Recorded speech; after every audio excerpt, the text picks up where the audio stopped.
इस जगतगुरु वैभवम नाम के ग्रंथ में श्री मधुसूदन ओझा जी ने लोक सृष्टि पर विस्तार से विचार किया है। जगतगुरु जो ब्रह्मा है उन्होंने किस प्रकार से लोकों की सृष्टि का विभाजन किया। तो हम ये जानते हैं त्रैलोक्य के विषय में। 3 लोक हैं। त्रयाणाम लोकानाम समाहारा त्रिलोकी तस्य भावा त्रैलोक्यम। स्वार्थ में प्रत्यय होने से जो त्रिलोकी वही त्रैलोक्य। तीनों लोकों का समुदाय त्रिलोकी है। इस त्रिलोकी के विषय में सामान्यतः जो हम लोग जानते हैं वो ये है कि पृथ्वी जिस पर हम रहते हैं और सूर्य जहां है वो द्युलोक है, और इन दोनों के बीच में जिसका दर्शन होता है वो अंतरिक्ष है।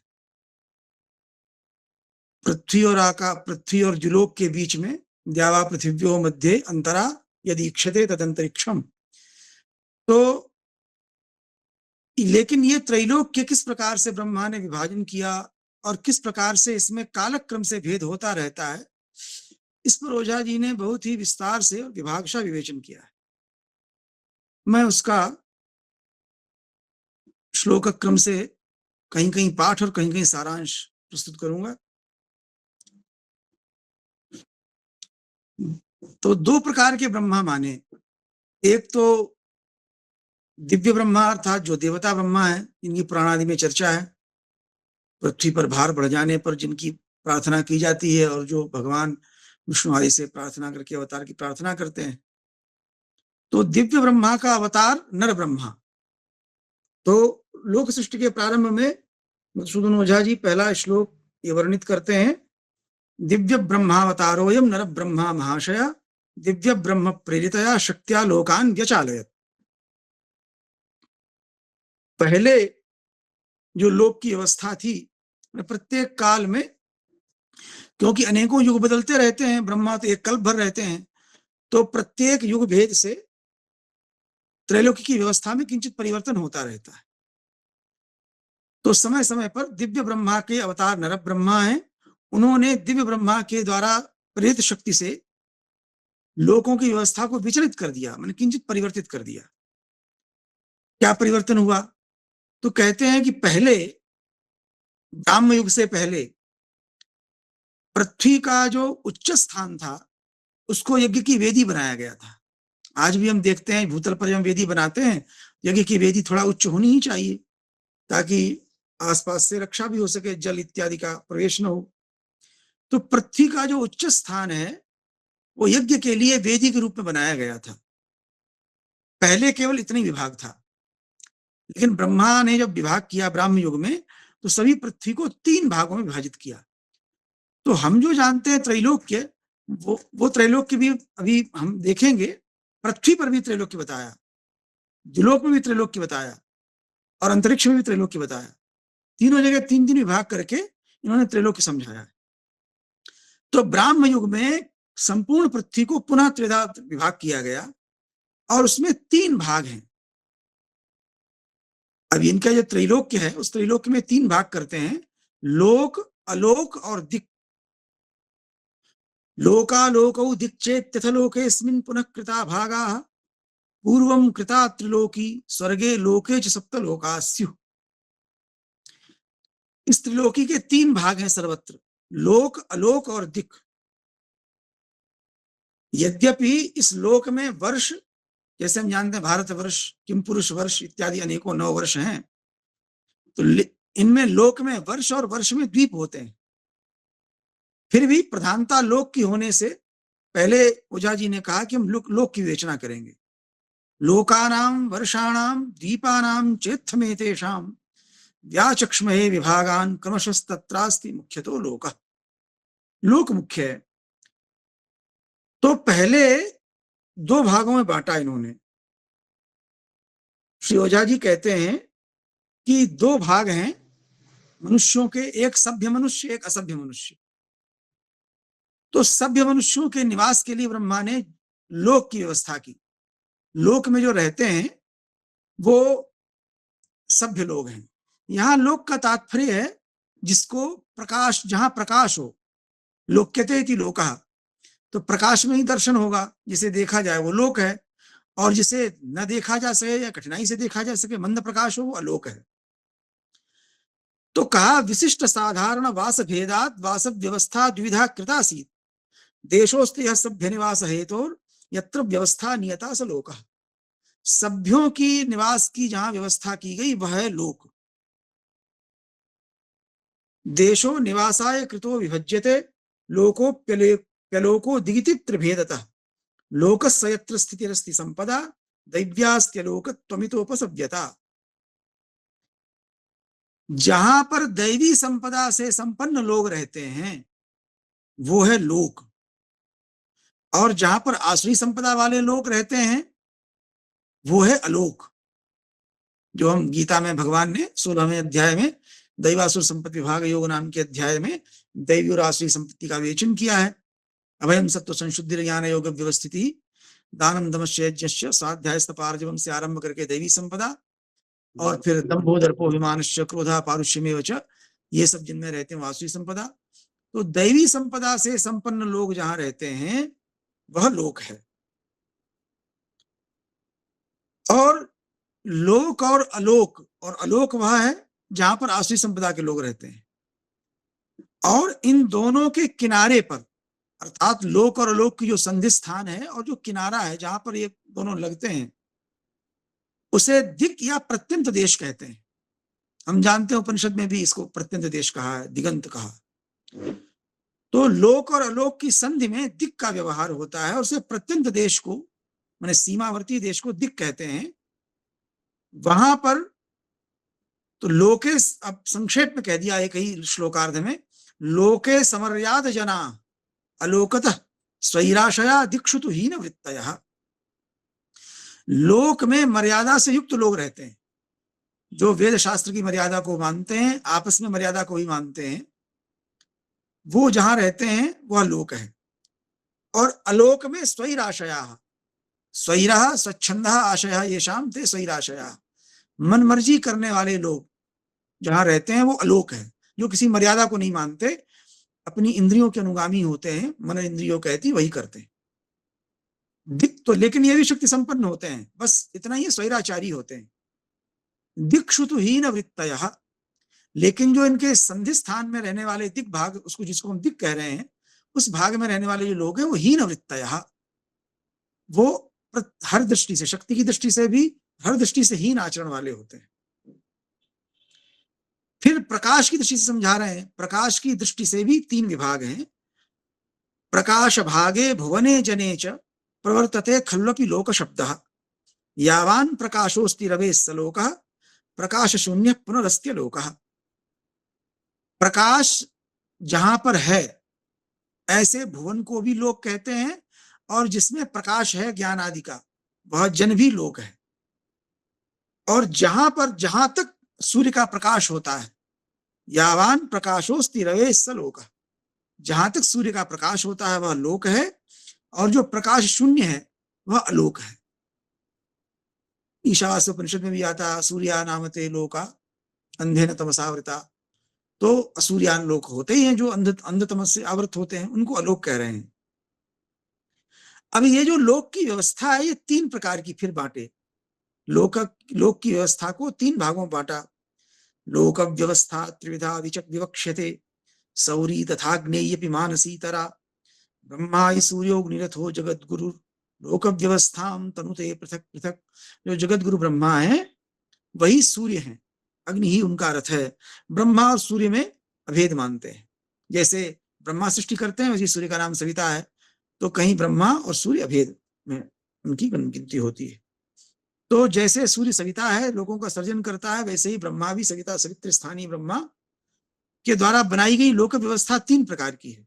सौरी माने सूर्य से संबंध रखने वाली, आग्नेयी अग्नि से संबंध रखने वाली, और मानसी तरह मन की प्रधानता वाला जो लोक है वो मानसी।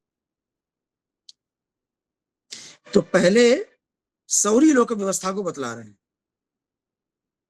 यावत् वियद् भासयते स्वरश्मिभिस्तन्वन् समन्ताद्युतिमण्डलं रविः लोकस्य ऊर्ध्वं तमसोऽस्त्य लोकतः लोकोप्यलोकोऽपि दिगत्र संधितः। जहां तक आकाश का भाग सूर्य अपनी रश्मियों से प्रकाशित करते हैं, वह लोक है। वह लोकस्य ऊर्ध्वम, वो ऊर्ध्व की ओर है। तमसोस्त्य लोकता, और जहां पर अंधकार की व्याप्ति है अथवा मंद प्रकाश की व्याप्ति है, वह अलोक है। और लोक और अलोक की संधि से दिक् है। जहां पर लोक और अलोक की संधि हो, वह दिक् प्रदेश है। इसलिए लोक का कुछ अंश और अलोक का कुछ अंश, दोनों में दिक् का व्यवहार हो सकता है। अब पुराणों में एक लोकालोक पर्वत का वर्णन आता है। श्रीमद् भागवत में प्रसंग आता है कि एक ब्राह्मण के पुत्र मर जाते थे, तो अर्जुन रहते थे भगवान के पास, द्वारिका में कृष्ण के पास उस समय निवास कर रहे थे। वो ब्राह्मण आया और अपने पुत्र को रख करके द्वार पर, मृत पुत्र को, और बहुत भला बुरा कहने लगा कि यहाँ के बलराम और कृष्ण जो अधीश्वर हैं, उनमें अवश्य कोई पाप है, क्योंकि हमारे पुत्र जो है जन्मते ही मर जाता है, बार बार मर जाता है। तो भगवान कृष्ण सुनते हुए कुछ बोले नहीं। अर्जुन से नहीं सुना गया, तो अर्जुन ने कहा कि बताओ, हम लाएंगे। तो उसने बड़ी निंदा की, कहा कि जिसको कृष्ण नहीं बचा सके, बलराम नहीं बचा सके, प्रद्युम्न नहीं रक्षा कर सके, उसको कैसे रक्षा करोगे तुम? तो अर्जुन ने कहा कि मैं वह जिष्णु अर्जुन हूं, किरीटी हूं। मैंने भगवान माम मंस्थाई मम में वीर्यम वीर्यम त्र्यंबक तोषणम, मैंने युद्ध में भगवान शिव को संतुष्ट कर दिया है, मेरे वीर्य का अपमान मत करो। तो खैर संक्षेप में कथा कहने का प्रयोजन यहाँ नहीं है। संक्षेप में यह है कि भगवान अर्जुन के कृष्ण के पास रह रहे हुए अर्जुन ने प्रतिज्ञा की, तो ब्राह्मण चला गया। और जब अगली बार उसकी पत्नी सप्रसवा हुई, आपन्न प्रसवा आसन्न प्रसवा हुई, तो उसने अर्जुन को सूचित किया कि आओ बचाओ चल करके। तो अर्जुन ने जल का आचमन करके, पवित्र होकर के, मंत्रों से अभिमंत्रित करके उसके घर को बाणों से घेर दिया। लेकिन ये कि बाणों से इसलिए घेर दिया कि अब कैसे जीव जाएगा, मंत्रों से अभिमंत्रित करके। फिर भी क्या हुआ, ब्राह्मणी ने प्रसव किया और बालक जो है जैसी पृथ्वी का स्पर्श किया मर गया। अब तो उस ब्राह्मण ने बड़ी निंदा की। उसने कहा कि अरे मैंने इसका, ये तो अर्जुन 1 वर्ष के लिए नपुंसक हो गए थे, तो उसने कहा कि अरे मैंने इस नपुंसक का विश्वास कर लिया और मैंने कृष्ण का विश्वास नहीं किया, कृष्ण बचा नहीं पाए, कहां से बचा पाएगा? अरे बड़ा धिक्कार, बहुत धिक्कारा। अर्जुन ने यह कहा था कि अगर मैं बचा नहीं पाऊंगा तो अग्नि में प्रवेश कर जाऊंगा। अर्जुन की आदत है प्रतिज्ञा करने की।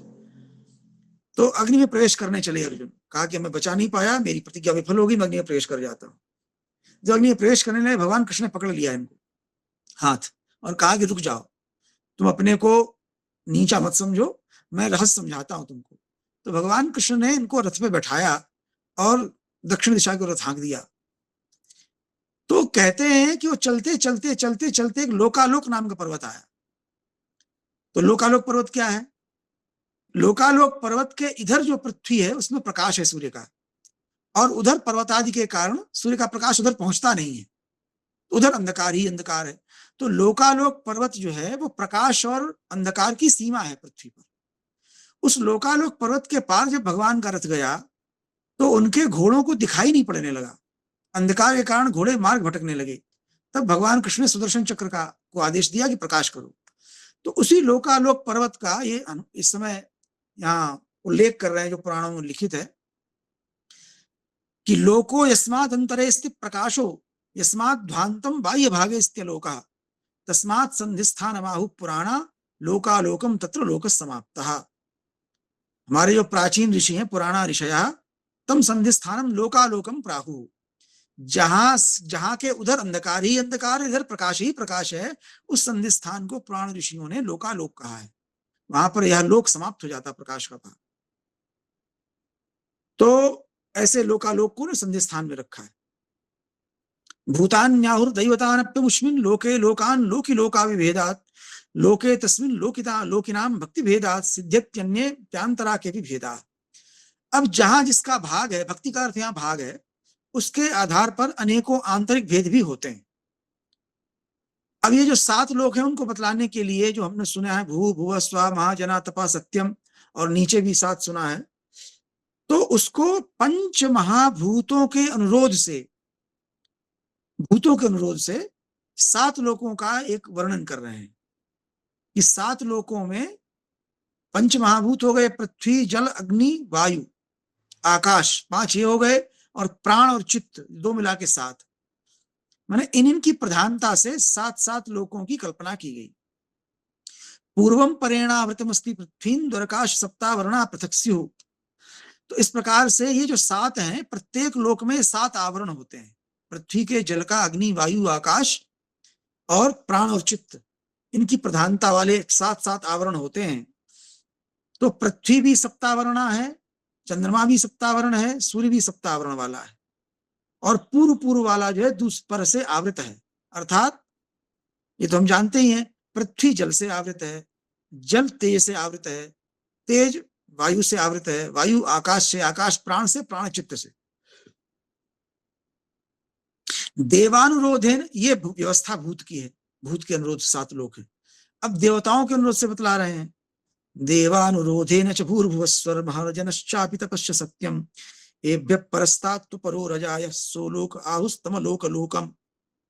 देवों के अनुरोध से भूर्भुवः स्वः महाजनः तपा सत्यम, ये 7 लोक हैं।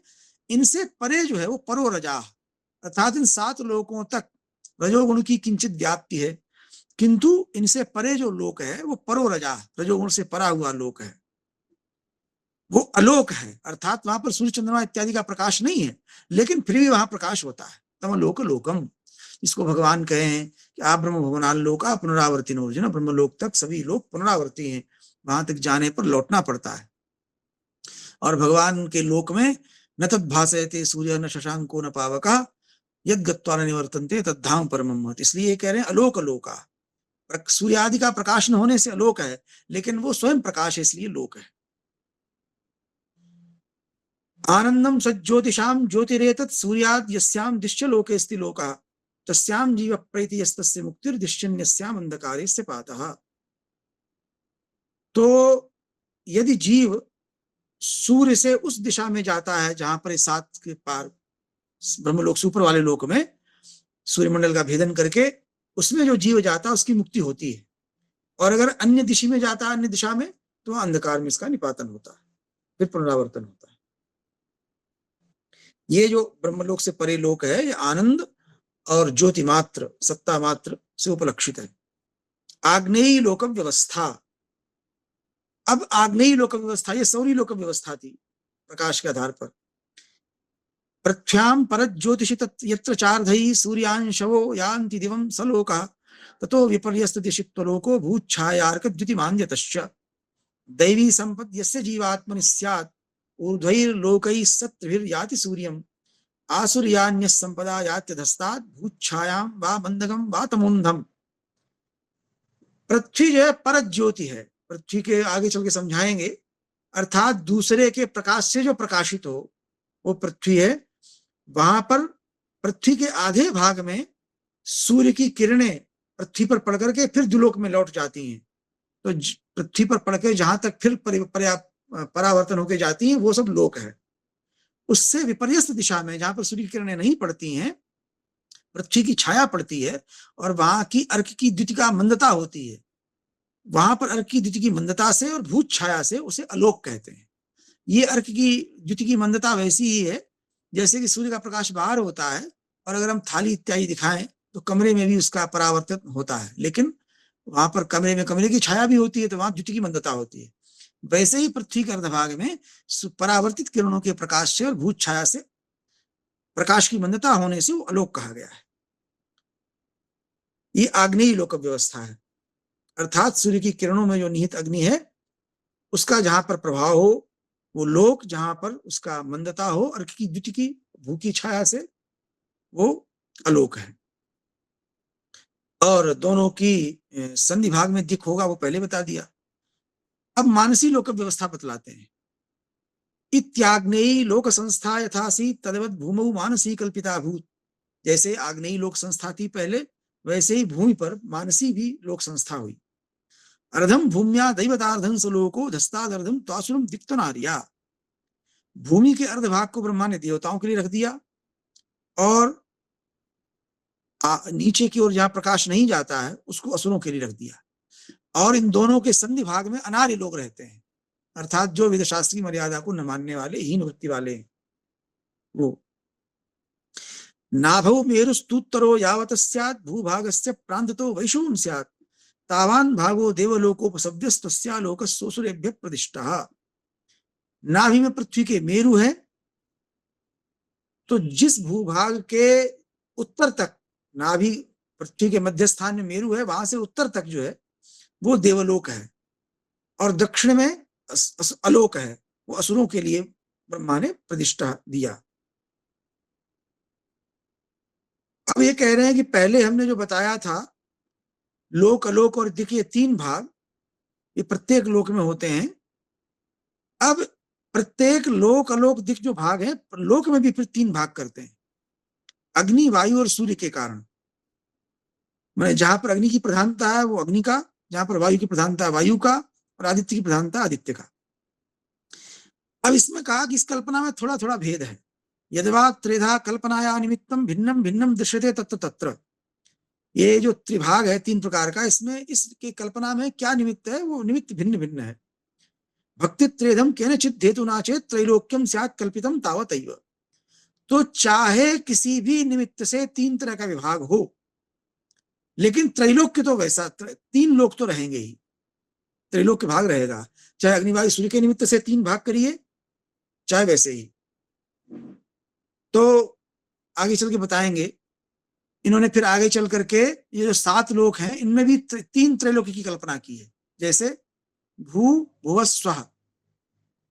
इनमें भू तो पृथ्वी हो गई, स्वः जो है द्युलोक हो गया, और भुवा जो है बीच का अंतरिक्ष हो गया। फिर 3 महा, जनः, तपः। इनमें महा जो है वो पृथ्वी स्थानीय हो गया, और जना जो है अंतरिक्ष हो गया, तपा फिर द्युस्थानीय हो गया। इसलिए द्युस्थान को केवल स्वा तक सीमित नहीं मानते हैं। और फिर सत्यम ऊपर हो गया। तो अब ये त्रिलोकी को 10 प्रकार की त्रिलोकी बताई इन्होंने। दिश्या, दैही, कौर्मिदूढ़ा, सहस्त्री, पैंडी, ध्रुवी, मेरुजे, मेरुजा, नाकजे द्वे, इत्थम सिद्धा वेदतो लोकतो या, नाना संस्थास्ता दशैव त्रिलोक्यः। दिशा संबंधी, देह संबंधी, कूर्म संबंधी, उदूढ़ा एक दूसरे के सहारे से रहने वाली, सहस्त्री, पिंड संबंधी पैंडी, ध्रुव संबंधी ध्रुवी, मेरु संबंधी मेरुजा, और नाकजा 2 प्रकार की नाकजा, स्वर्गजा। ये 10 प्रकार की त्रिलोकी होती है। अब दिशा त्रिलोकी बतला रहे हैं कि दिशा के कारण, दिशा के अनुसार हम त्रिलोकी कहे समझे। तो बतला रहे हैं, पादो यस्याम दिश्य मुख्यास्ति जंतो, सादिक पृथ्वी देवस्तु यस्याम शिरोस्य, द्यौरूर्ध्वा दिक् भूमि रेशाधरा, दिक् द्यावा भूम्योरंतरम तंतरिक्षम। अब ये कह रहे हैं कि जैसे जब हम पृथ्वी पर चलते हैं तो हमारा पैर जहां पर है, जिस दिशा में, वो पृथ्वी है, और जहां सिर है वो द्युलोक है। द्यौरूर्ध्वा, द्युलोक ऊपर है, भूमि रेशाधरा, दिक् भूमि नीचे की ओर है, द्यावा भूम्योरंतरम तंतरिक्षम, और पृथ्वी और द्युलोक के बीच में अंतरिक्ष है। इसी प्रकार से हमारे शरीर में भी त्रिलोकी बांट के दिखाए। गुहामयी देह त्रिलोकी, जंतोर देहे या गुहा भांति तिस्र, ताभिर्देहे कल्पिता स्यात् त्रिलोकी, अग्नेर्लोकस्तौदरी हौरसीयम, वायोरेन्द्री सा गुहा या शिरस्या। उदर में रहने वाली जो गुहा है वो आग्नेयी त्रिलोकी है। देह में त्रिलोकी बांट रहे, वो आग्नेयी है। और अग्नि और उधर से ऊपर जो उरस स्थान है, वहां पर जो औरसी है, वहां वायु की प्रधानता होने से वो वायु की त्रिलोकी है। और जो सिर में रहने वाली इंद्री, वो इंद्री गुहा है। इस प्रकार से देह में भी त्रिलोकी की कल्पना की। त्रैधातवी कूर्म त्रिलोकी। अब कूर्म त्रिलोकी की बात करते हैं। कूर्म ने कछुआ, कछुए के समान आकार होने से बतला रहे हैं। कूर्म त्रिलोकी तु दृशैव कल्प्या, द्यौर्नीलमूर्ध्वं तु कटाहवत्खम्, अधस्तना दर्श समातु पृथ्वी, तदंतरिक्षम वियदंतरिक्षम। कह रहे पृथ्वी, ये इस कूर्म त्रिलोकी की कल्पना देखने से दृष्टि से ही कर लेनी चाहिए। कैसे? ऊपर जो नीला आकाश है, कड़ाह के समान जो आकाश है, वो द्यौ है। नीचे आदर्श में दर्पण के समान पृथ्वी है, और इन दोनों के बीच में रहने वाला जो वियत है, जिसमें पक्षी उड़ते हैं, नक्षत्र चंद्रमा इत्यादि होते हैं, वो सब अंतरिक्ष है। पृथ्वी तो इसका उत्तर कपाल में, ऊपर वाला कपाल द्यौ है। तो जैसे सिर के द्वारा उधर भी संग्रहित होता है, उधर भी नियंत्रित होता है, वैसे ही द्युलोक के द्वारा पृथ्वी का भी संग्रह होता है। पृथ्वी का उधर क्या है? उधर माने बीच का हिस्सा, वो है अंतरिक्ष। पृथ्वी पृष्ठम चाधरम तत्कपालम स्थाल्याकारा बंधुरम भारी दृष्टिया। ऊपर से अगर देखा जाए तो पृथ्वी का जो अधर, पृथ्वी नीचे दिखाई पड़ेगी स्थाली के आकार की, और बीच में जो अंतरिक्ष है, पृथ्वी का जो उधर है वो अंतरिक्ष है, उसको उत्तर कपाल जो द्युलोक है उसने संग्रह कर रखा है। अंतरयत स्यादेतयोर अंतरिक्षम तत्तैरेवं भासते न्यात्रिलोकी आविद्धाया अपसुतस्या रसोयो विस्त्रस्तस्यात् तस्य कूर्मत्वमाहु। ये जो त्रिलोकी है ये सोम के कारण आविद्ध है, जैसा कि हम पहले वेद में जान चुके हैं। अग्नि सोमात्मकम जगत, इस वाक्य से जो सोम तत्व है अर्थात जलांश है, उसमें ये शक्ति है कि वो बांध के रखता है, और अग्नि जो है वो उस बंधन को शिथिल करता है। तो जो जलों में अप में आविद्ध ये त्रिलोकी है, उसका थोड़ा सा रस नीचे गिर गया, उसी को उन्होंने कूर्म कहा। दैवी त्रिलोक्याप सुहिया प्रसिद्धा अत्यक्षर कोपि परांग रसोस्याः। वो जो दैवी त्रिलोकी है देवताओं की, जो अप में माने जल में अर्थात सोम में प्रविद्ध है, उसका कोई रस जो है वो परांगमुख होकर के बाहर गिर गया। तो जितना वो रस है वही उसी को कूर्म कहते हैं। अच्छा रूपम, तो पृथ्वी पर वो जो रस है कूर्म वाला रस, वो दधि के समान है, दही के समान, और द्युलोक जो है वो मधु के समान है, द्युलोक में जो कौर्म रस है, और अंतरिक्ष में जो उसका रस है वो घी के समान है। आत्मा तो जहां जहां तक कूर्म रस है उतनी ही कौर्म आत्मा है। कच्छप कहते हैं क्यों? कच्छप के समान ये लोक का आकार है, इसलिए ये जो सूर्य है ये कच्छप के समान आकार वाली इस पृथ्वी को देखता है, तो देखने से सूर्य को पश्यक कहते हैं। पश्यकः पश्यति पश्यकः। अब इस पश्यक में आदि अंत वर्ण व्यत्यास से कश्यप, पश्यकाय कश्यपो भवति निरुक्त में आज के भगवान ने कहा है पश्यकः कश्यपो भवति। तो पश्यकः असि दृष्टा, कूर्माकारो दृष्टित कल्प्यते सौ दृष्टा भूमे पश्यकस्तेन क्लिप्तः। एतम प्राणम कश्यपम प्राहुरित्थम रूपम कृत्वा सृष्टिमस्यां करोति। ये जो कश्यप प्राण है यही रूप की रचना करके सृष्टि करता है। हम पुराण में पढ़ते हैं कि सारा संसार जो है वो कश्यप की ही संतान है। तो ये जो कश्यप प्राण है वही रूप करके सृष्टि को करता है। सृष्टि करता प्राण एवास्ति कूर्मः। ये जो कौर्म प्राण है यही सृष्टि को बनाता है, अर्थात इसी के कारण जो है रूप की सृष्टि होती है, रूप दिखाई पड़ता है। प्रलय काल में ऐसे नाम रूप लुप्त हो जाते हैं, सृष्टि काल में रूप दिखलाई पड़ता है। तो ये कह रहे हैं कि वो कूर्म प्राण है वही सृष्टि का करता है। उसका नाम कश्यप कैसे है? तो कहा कि कछुआ तो जो है वो क्या है, ये तो पशु है। तो कहा कि पशु तो पशु से साम्य है, बस इतना ही। कश्यप की दूसरी व्याख्या करते हैं। एक तो कश्यप पर दृष्टा हो गया, जो देखने वाला प्राण है वो देखता है, इसलिए पश्यका एवं कश्यप, भूमि को देखता है, फिर भूमि पर रूपों की रचना करता है। दूसरा अर्थ किया कश्यात पाता कश्यप, जो कश से बचाए। जैसे कशा होती है ना, जो कशा कहते हैं उसको, जो चाबुक को, तो ऐसे उस कष्टादि से बचाने वाला जो ये कश्यप है। अन्योन्यस्याकार साम्यात् तु शब्दौ अन्योन्यस्मिन् संप्रवृत्तौ भवेताम। कूर्म के आकार होने से कश्यप को भी कूर्म कह दिया गया आकार साम्य से। तो ये दोनों शब्द अर्थात कश्यप शब्द जो है वो पश्यक अर्थात दृष्टा के अर्थ में भी है और कश से बचाने वाला इस अर्थ में भी है। एक एक भूप्रदेश के बिंदु में जो कूर्माकार प्राण है वही माता के गर्भ में जैसे पिता सिंचन करता है वीर्य का, वैसे ही जो द्युलोक है ये वर्षा करता है और उर्वी को सिंचित करता है। इसलिए द्यौ तस्मात् द्यौ सृष्टा तस्मात् द्यौ पिता भूस्तु माता। उस कूर्माकार रस के सिंचन से ही पृथ्वी पर सभी वनस्पतियां औषधियां होती हैं, इसलिए द्युलोक पिता है और पृथ्वी माता है। यस्मादेवं कश्यपात् सर्व सृष्टि काश्यप काश्यपस्तास्तेन सर्वा प्रजा स्युः। कश्यप से ही सारी सृष्टि होती है, इसलिए सारी प्रजाएं काश्यपी है। सूर्यश्चायं कश्यपः काश्यपः काश्यपीयं पृथ्वी पिंडा ये खिला कश्यपात्ते। ये सूर्य भी काश्यप है और पृथ्वी भी काश्यपी है, और जितने भी पिंड हैं रूपवान दिखाई पड़ रहे हैं सब कश्यप से ही हुए। तो यही पुराणों में कहा गया, कश्यप के पुत्र सूर्य हैं, कश्यप से पृथ्वी हुई, कश्यप से वृक्ष हुए, कश्यप से सर्प हुए, कश्यप से देवता हुए, सब कश्यप से हुए।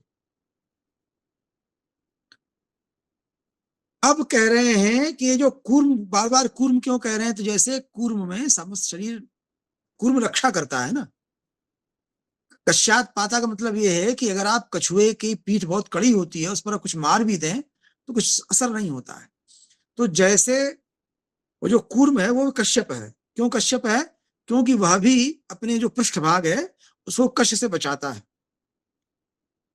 कषा इत्यादि का आघात अगर हो तो जैसे कूर्म बचा लेता है अपने आप को, कश्यात पाता, वैसे ही ये जो अंतरिक्ष है इसको इन्होंने कहा कि तांड्य ब्राह्मण में और उपनिषद में कहा गया है, इसको कहा गया वसुधान कोशः।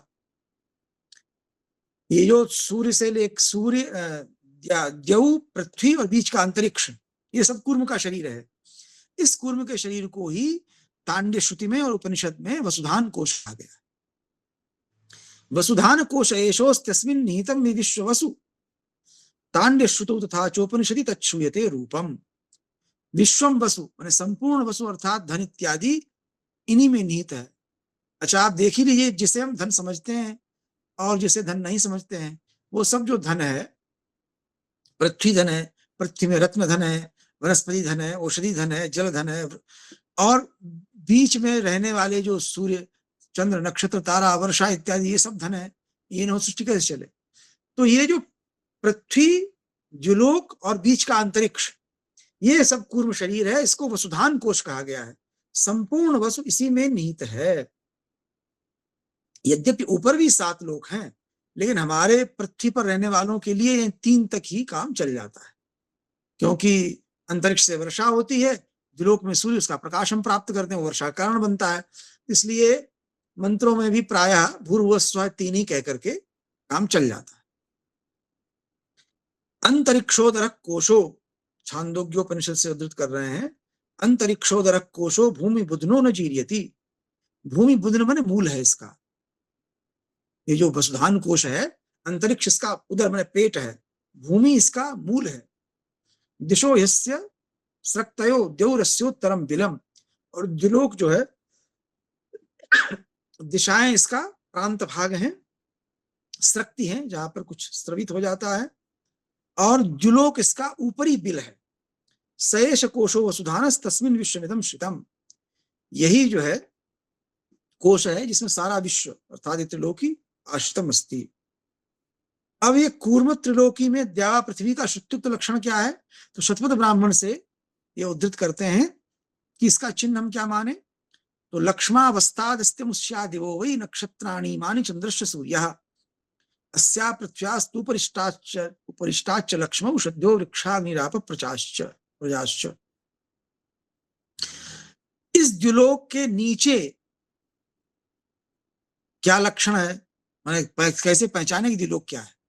तो कह रहे हैं द्युलोक के नीचे अर्थात नक्षत्र, द्युलोक के नीचे नक्षत्र है, चंद्रमा है, सूर्य है। इसका तात्पर्य यह हुआ कि नक्षत्र चंद्र और सूर्य से जो ऊपर है वो द्युलोक है। इसलिए जो सूर्य है वो भी द्युलोक में आता है, उसके ऊपर भी सत्यम तक द्युलोक ही है, और पृथ्वी इसके नीचे है। तो पृथ्वी किसको पहचाने? तो कहा कि पृथ्वी के ऊपर अस्याः पृथ्व्यास्तुपरिष्टाच्च लक्ष्मौ सद्यो वृक्षा अग्निराप प्रजाश्च। इस पृथ्वी के ऊपर लक्ष्मण लक्षण क्या है? औषधियां हैं, वृक्ष है, अग्नि है, जल है, प्रजाएं हैं। अर्थात जिसके ऊपर आपको औषधियां दिखाई पड़े, वृक्ष दिखाई पड़े, अग्नि दिखाई पड़े, जल दिखाई पड़े, प्रजा दिखाई पड़े, ये लक्षण है पृथ्वी का, वो उसे पृथ्वी जानो। ये शतपथ ब्राह्मण का इन्होंने मंत्र का उदाहरण दिया है। संकेत किया है, उदाहरण तो देखना पड़ेगा। बाहुल्यम वै दृश्यते स्याम पृथिव्याम संभाव्येते ते देवौ लेले एव आदित्योऽसावस्त्यवस्ताद् देवोऽस्या इत्थं श्रुत्या सूर्यतो द्यौ पृथक् स्यात्। पृथ्वी में इन वस्तुओं का बाहुल्य देखा जाता है, इसलिए हम पृथ्वी का लक्षण कह रहे हैं इनको। औषधि, वृक्ष, अग्नि, प्रजा। और जो आदित्य है वो द्युलोक से नीचे है, इसलिए श्रुति के मत में भी सूर्य से द्यौ पृथक है। सूर्य द्युलोक में है, लेकिन ऐसा नहीं है कि सूर्य तक ही द्युलोक है, उसके ऊपर भी द्युलोक है। अब पुराण में एक वचन मिल जाता है, उस पुराण के वाक्य से थोड़ा भ्रम होता है, उसकी बात करते हैं। पुराण में क्या कहा है कि रविचंद्रमसौर यावन मयूखैरव भासते स समुद्र सरिच्छैला तावती पृथ्वी स्मृता यावत् प्रमाण पृथ्वी विस्तार परिमंडलम नमस्तावत् प्रमाणम ही विस्तार परिमंडलम। पुराण का यह वाक्य है कि सूर्य और चंद्रमा के किरणों से जितना प्रदेश भासित होता है, समुद्र, नदी और पर्वत के सहित उतनी ही पृथ्वी कही गई है, उतना ही पृथ्वी का प्रदेश है। और जितना पृथ्वी का प्रमाण है उतना ही प्रमाण ऊपर आकाश का है, जितना भूगोल उतना ही खगोल, ये तात्पर्य है। इस पे थोड़ा सा समस्या है, क्योंकि इन्होंने ये कह दिया कि जिस अर्धभाग में सूर्य हो वो द्युलोक, और पृथ्वी से आरंभ होने वाला जो अर्धभाग प्रकाशित हो पृथ्वी।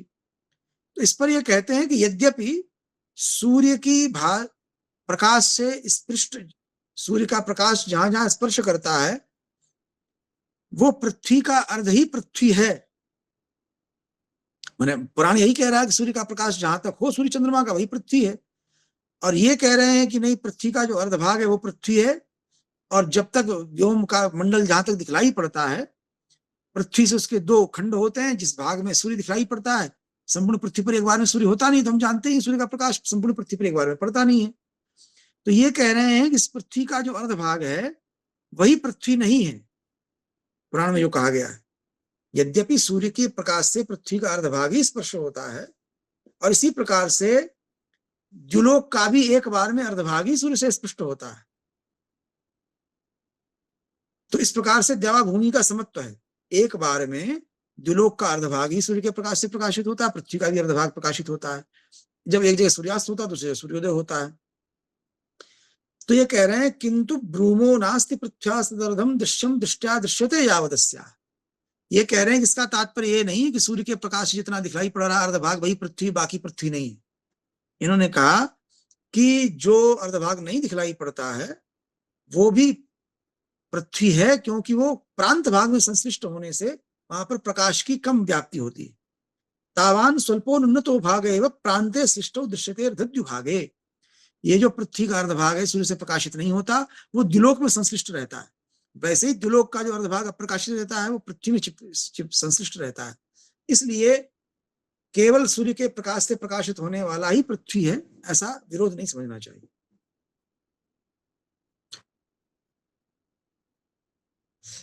अब ये कह रहे हैं कि 3 प्रकार के पिंड होते हैं, इन भिन्न पिंडों के आधार पर भी त्रिलोकी 3 प्रकार की है। ये परस्पर एक दूसरे को साधे रहते हैं, माने एक दूसरे का वहन करते हैं, इसलिए उदूढ़ा त्रिलोकी भवति।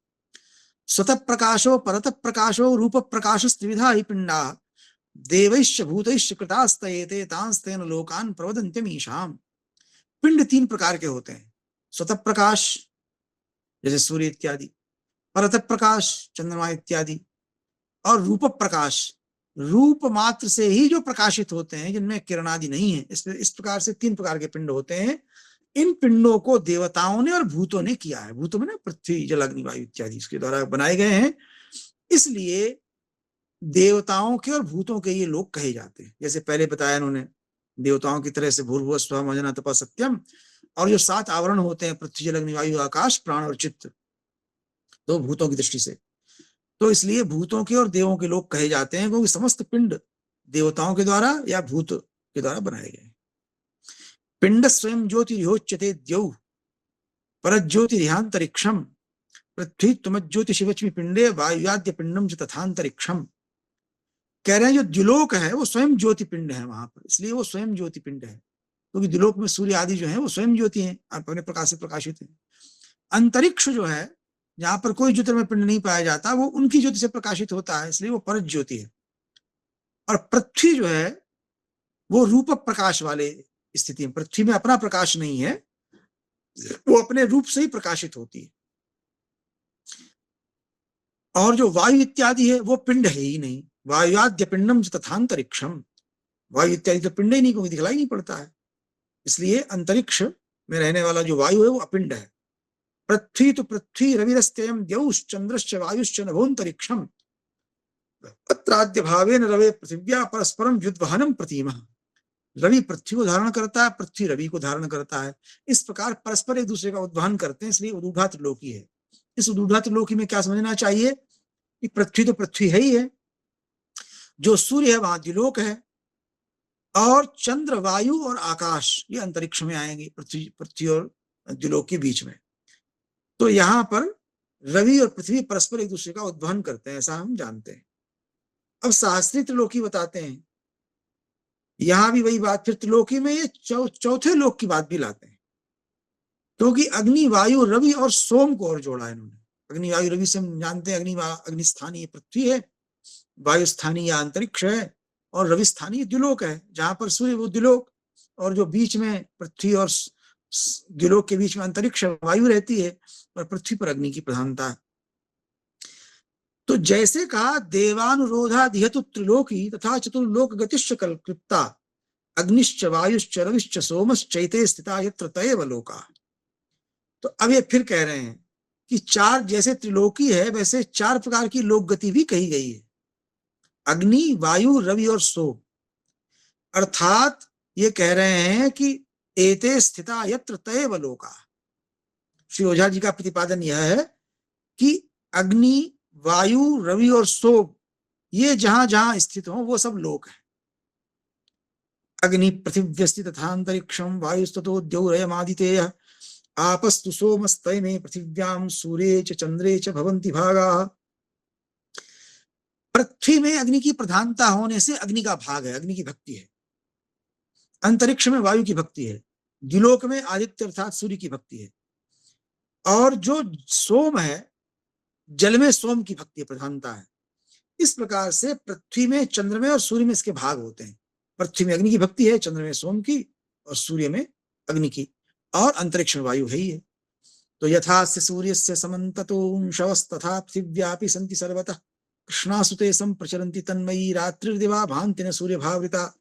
जैसे सूर्य के चारों ओर किरणें हैं सूर्य की, वैसे ही पृथ्वी के चारों ओर भी पृथ्वी की किरणें हैं, लेकिन वो किरणें जो है ज्योतिर्मयी नहीं है, कृष्णा है, इसलिए रात्रि उसके कारण होती है। तो सूर्य में वो कृष्ण क्यों नहीं दिखाई पड़ता? तो कहा कि दिन में सूर्य के प्रकाश से आवृत हो जाने के कारण पृथ्वी की कृष्ण रश्मियां नहीं दिखलाई पड़ती, और दिन में पृथ्वी में रहने वाली जो सूर्य रश्मियां हैं वो पृथ्वी से टकरा करके रवि को फिर लौट जाती हैं, और रथंतर साम में वो स्थित हो जाती हैं।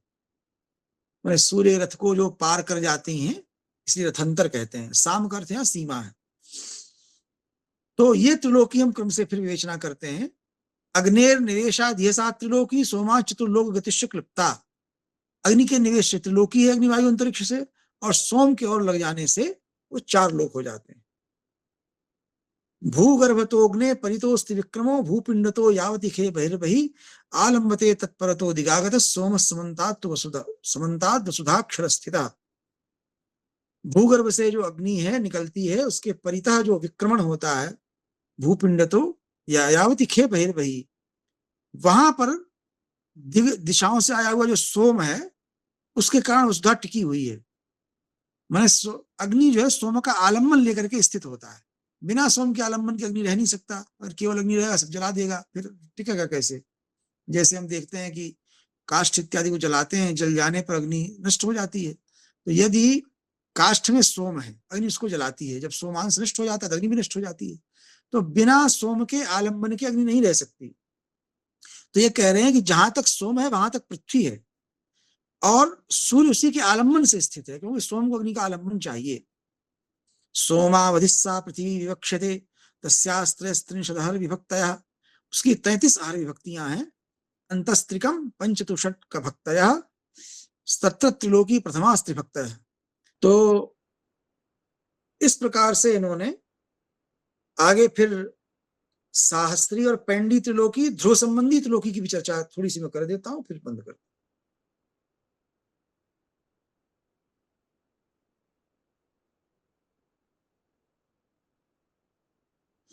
फिर ये गोपथ के षोडश अध्याय का उदाहरण दिया कि भाई आप ये जो चतुर्लोक की कल्पना लाए चंद्रमा जल के कारण, ये कहां से लाए? तो कहा कि गोपथ षोडश ब्राह्मण में ऐसा कहा गया है। अद्भिश चतुर्लोक गति द्वितीय पाठे श्रुता गोपथ षोडशेंगे कौशितकाष्टके विपश्याम्यापश्च चतुर्थोस्ति देव लोका। कौशितक के अष्टम अध्याय, अष्टादश अध्याय में ऐसा कहा गया। तो ये आप भी फिर 3 प्रकार के बताए, लोकत्रयादाप महाप्रस्ताद दिव्याच्च भौमाच्च समुद्रियास्यु। द्युलोक से आने वाले जल वो दिव्य वर्षा का जल, और जल पर पृथ्वी पर पाए जाने वाले समुद्रीय जल। और ये जो जल है भृग्वंगिरोमय है, भृगुमय है, अंगिरामय है।